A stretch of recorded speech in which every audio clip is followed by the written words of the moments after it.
Agora vamos falar um pouquinho de saúde, né? Um alerta aí, ó. Hipertensão arterial, ou a conhecida pressão alta, é uma doença que ataca os vasos sanguíneos, coração, cérebro, olhos e pode até causar a paralisação dos rins. É muito grave. E hoje, se você não sabe, é o Dia Nacional de Prevenção e Combate à Hipertensão Arterial. O objetivo, claro, é conscientizar a população sobre a importância do diagnóstico precoce e também do tratamento dessa doença. Mas, para falar sobre esse assunto com a gente, explicar tudo a respeito de hipertensão, Notícias do Bem está recebendo a médica cardiologista, a doutora Carlina Moraes. Doutora Carlina, obrigado pela sua participação aqui no nosso Notícias do Bem. Prazer em recebê-la ao vivo. Obrigado pela sua disponibilidade, em nos atender aqui. Bom dia, é um privilégio estar aqui para poder lembrar todo mundo que está nos acompanhando da importância de promover a saúde, né? Então, diagnóstico precoce e ter essa noção de que a gente quer proteger das consequências da pressão alta. Por mais que seja uma doença que é silenciosa, que a pessoa pode não sentir nada, a gente quer evitar que tenha uns danos futuros, né? Então, todo mundo quer viver mais, mas com qualidade, né? Não, com toda certeza. E essa questão da hipertensão, ela é uma questão, a gente pode dizer, né, doutora, cada vez mais grave e, infelizmente, cada vez mais comum e cada vez mais cedo? Sim. 30% dos brasileiros já têm hipertensão. E foi bem percebido que essa quarentena, esses últimos 2 anos de piora no sedentarismo, nos hábitos como consumo de bebida alcoólica, ansiedade, essa reclusão, também já causou algum impacto e vai ser visto nos próximos anos na saúde dos brasileiros. Que as pessoas deixaram de procurar atendimentos de rotina, né, deixaram de se exercitar, de cuidar mais da saúde por conta desse momento de estresse que houve, né? Ai, que ótimo. E assim, doutora, uma das questões que a gente tem, eu acho que é o básico, que a gente já, de alguma forma, todo mundo escuta falar, né? Mas o que pode levar a isso, né? A alimentação está entre o primeiro fator? A pessoa pode ter uma predisposição, né, genética, que isso normalmente acontece naqueles indivíduos que desenvolvem isso muito cedo, abaixo dos 40 anos. Tem pessoa que os irmãos, os pais já têm pressão alta com 30 anos, então já tem um fator genético nisso aí. E a gente costuma dizer que todas as doenças cardiovasculares são multifatoriais. Então a gente tem que saber que são várias causas e que a gente pode atuar em várias delas também. A alimentação é uma delas, então a gente tem que evitar alimentos com excesso de sal, aqueles ultraprocessados, como carne processada, né, presunto, essas coisas que já vêm com um sal adicional embutido. Então a gente não é só o que a gente enxerga, que coloca no dia a dia na sua alimentação, tem que evitar esses produtos que já vêm com um excesso de sal. Então a alimentação é um fator, sim, que deve ser considerado como um fator de risco. Quer dizer, e aí junto com o fator de risco, a gente pode pensar também simultaneamente, né, doutora, a respeito de quais são os métodos de prevenção da hipertensão arterial. Se a gente tem a alimentação como fator de risco, uma dieta equilibrada ajuda. A questão da atividade física é outro ponto importante, a questão do sono, enfim, eu queria que você elencasse para a gente quais seriam os principais fatores de prevenção à hipertensão, aproveitando essa data hoje. Perfeito. A perda de peso em pessoas que já estão acima do peso ideal é um fator que mais tem resposta, que a pressão pode voltar ao normal ou controlar bastante só com a perda de peso. Então, as pessoas costumam, a maioria dos casos, a pessoa que descobre ter hipertensão vai acabar tendo que usar medicação o resto da vida. Mas em alguns casos, só a perda de peso já pode ser suficiente para reduzir bastante a quantidade de medicamentos ou até suspender esses medicamentos. Então, ele responde bem, a pressão responde bem a uma perda de peso. Então, fatores que contribuem para piora, ou então que a gente controlando eles vão melhorar a sua pressão, ou reduzir os medicamentos necessários para controlar ela, são manter o peso adequado, ou perder peso para quem está acima, evitar esse consumo excessivo de sal, dormir bem. Tem pessoas que podem ter apneia do sono e não tem esse diagnóstico, também é uma doença mais nova, um pouco desconhecida, que é bastante comum. Em uma amostra que foi feita na cidade de São Paulo, com 1.000 pessoas, já tinha 30% das pessoas com apneia do sono. Então, isso é mais é aquele sintoma que vai ser o companheiro da pessoa que percebe que ela ronca, que ela acorda, tem despertares à noite. Isso também é uma causa de pressão alta e, se for tratado, é uma coisa que ajuda a controlar bastante a pressão. Então, os exercícios físicos também vão melhorar tanto na qualidade do sono quanto na perda de peso.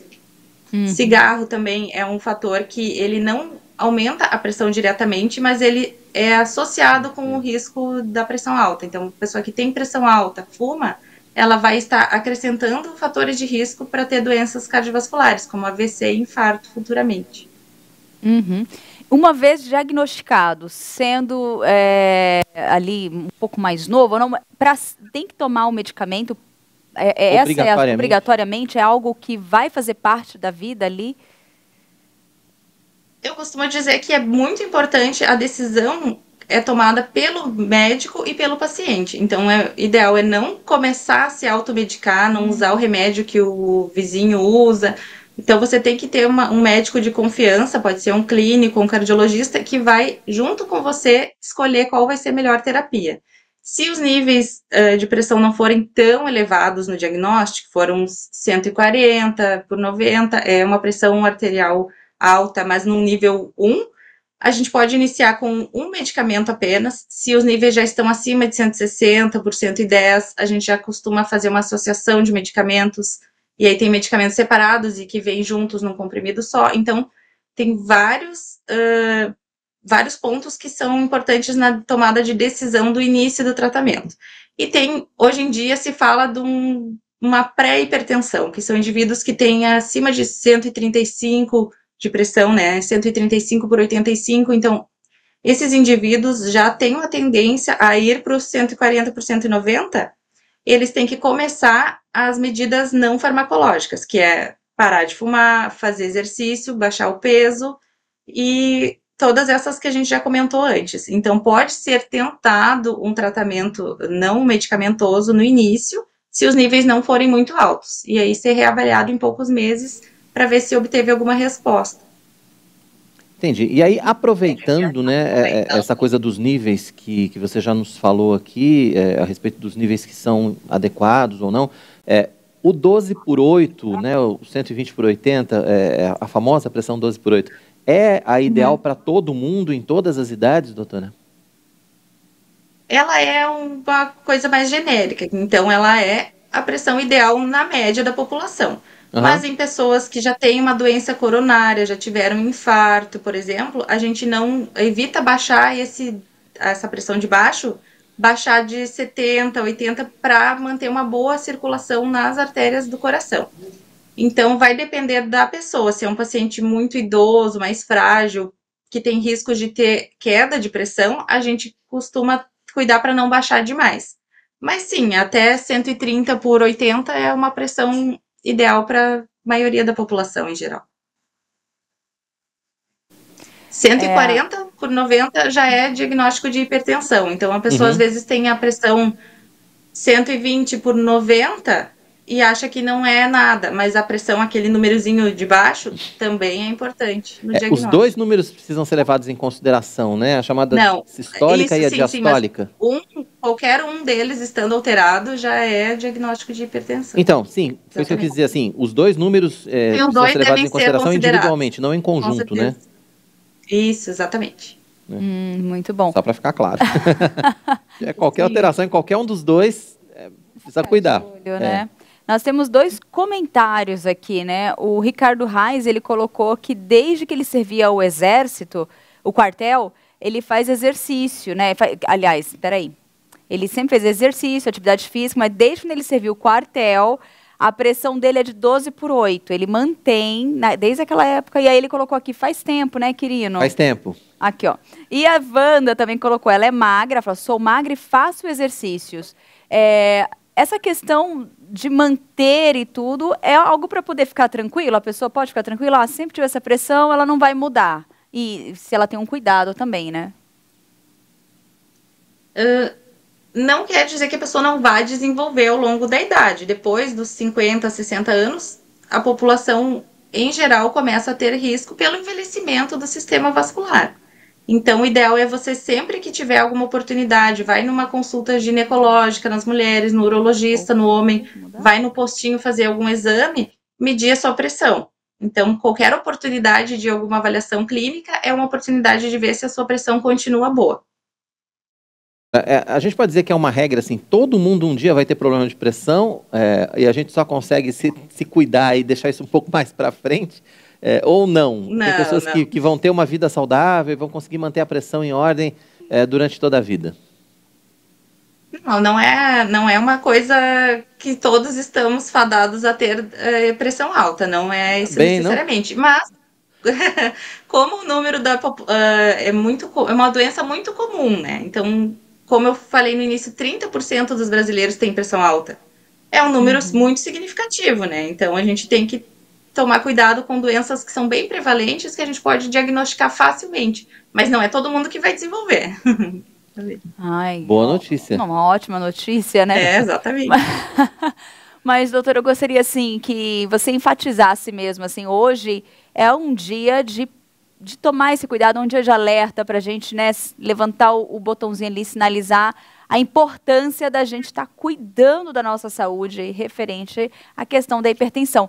Você logo no comecinho falou, né, por conta da pandemia, todo mundo em casa, ansiedade, muda a alimentação, vários hábitos foram alterados, né?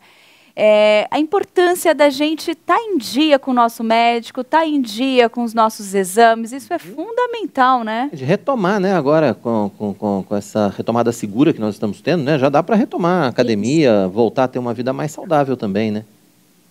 Claro, e atividade ao ar livre, né, é uma coisa muito vantajosa, que você vai ter uma exposição solar, vai ter a parte psicológica que a atividade física desempenha, né, um benefício também nisso, na qualidade do sono.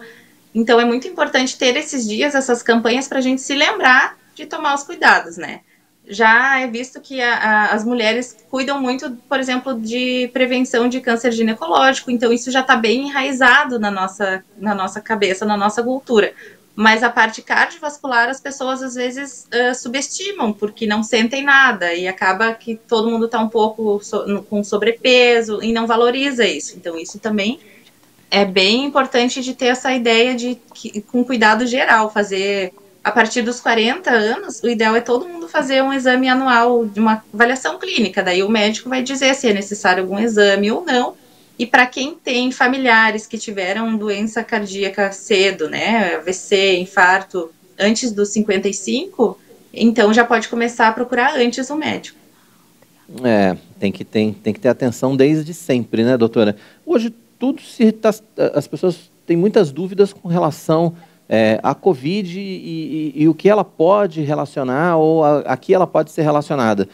Episódios de hipertensão podem acontecer por conta da Covid? Já tem estudos a respeito disso ou ainda é muito recente? A Covid ainda é uma questão muito nova em que as coisas vão ser confirmadas a mais médio prazo, né? Mas a Covid já está relacionada a mais casos de infarto, principalmente em jovens, porque ela tem uma tendência à disfunção de coagulação.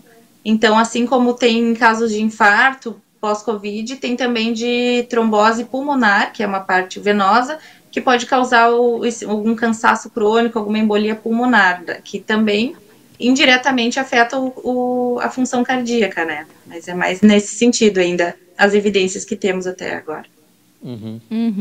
Nós temos algumas interações aqui, elas continuam, né? E temos algumas perguntas.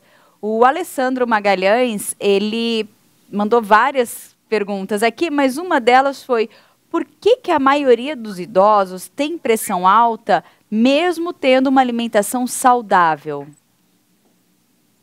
Porque o fator de risco idade é um fator que a gente não consegue modificar. Ao longo dos anos, a pessoa vai ter o envelhecimento do seu sistema vascular. Eu costumo dizer que o sistema vascular é como um encanamento do nosso corpo. E ele vai ficando mais rígido, mais envelhecido. As artérias, que são os vasos que levam o sangue para os órgãos, para todo o corpo, eles vão sofrer esse processo de envelhecimento. Vão acabar depositando gordura, placas de colesterol, cálcio, então eles ficam mais rígidos, mais tensos e acabam elevando a pressão. de todas as artérias do corpo. Então aí vale aquela regra de sempre, né? Vamos começar a cuidar desde sempre, né? De alimentação, de vida saudável, enfim, de atividade física, para que a gente consiga ter, uma longevidade, para que a gente consiga ter mais cuidado com o nosso corpo. Isso é fundamental, né, doutora? Quanto mais cedo começar, melhor. O que não quer dizer também, efetivamente, que você não vai ter problema de pressão algum dia na sua vida. A gente só tem que cuidar mesmo, né? E essa questão do tempo de você ter pressão alta, se você conseguir tratar logo ou evitar os outros fatores precoces e for ter pressão alta só por causa da idade mais adiante, vão ser poucos anos, vão ser menos anos que você vai estar sofrendo dano no seu sistema circulatório, né? Aquela pressão alta está ali danificando as artérias. Se for por 20 anos, é muito pior do que se for descoberto há menos tempo, assim. Descoberto não, né? Se for desenvolvido mais tarde, você vai ter menos dano no seu sistema circulatório. Muito bom, doutora.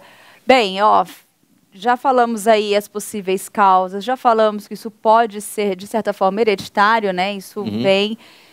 Exercício físico, alimentação, uma boa noite de sono, tá no top 3 ali dos cuidados com a nossa saúde. Saudável, uma vida mais saudável. Mas, claro, devemos mesmo assim continuar em alerta. Eu gostaria muito que a senhora deixasse seus contatos para quem quiser te acompanhar, conhecer mais ou dar continuidade nesse tema, né? A gente tem agora, hoje em dia, esse benefício de ter as redes sociais para trazer informações, pelo menos básicas, que as pessoas possam ter uma noção de como funcionam essas doenças cardiovasculares, né? Então, vocês podem me seguir no Facebook, na página, ou no Instagram, é cardiologista Carlina Moraes. E também tem contato telefônico que vocês têm aqui para podermos marcar teleconsulta. Hoje em dia, a gente pode fazer algumas consultas online com alguma restrição que não tem o contato físico, o exame mesmo, mas podem ser feitos alguns ajustes de medicamentos e tirar dúvidas bem relevantes, que às vezes até a pessoa já faz um tratamento, mas não compreende ou quer entender mais a fundo por que ela precisa daquilo, né? É verdade. Doutora, muito obrigado pela sua participação. Os contatos estão aí na tela para quem quiser entrar, para quem quiser conversar mais, conhecer suas redes sociais, interagir, enfim. Nós agradecemos muito a sua participação com a gente aqui. Foi um prazer recebê-la no Notícias do Bem e até a próxima. Prazer, eu que agradeço.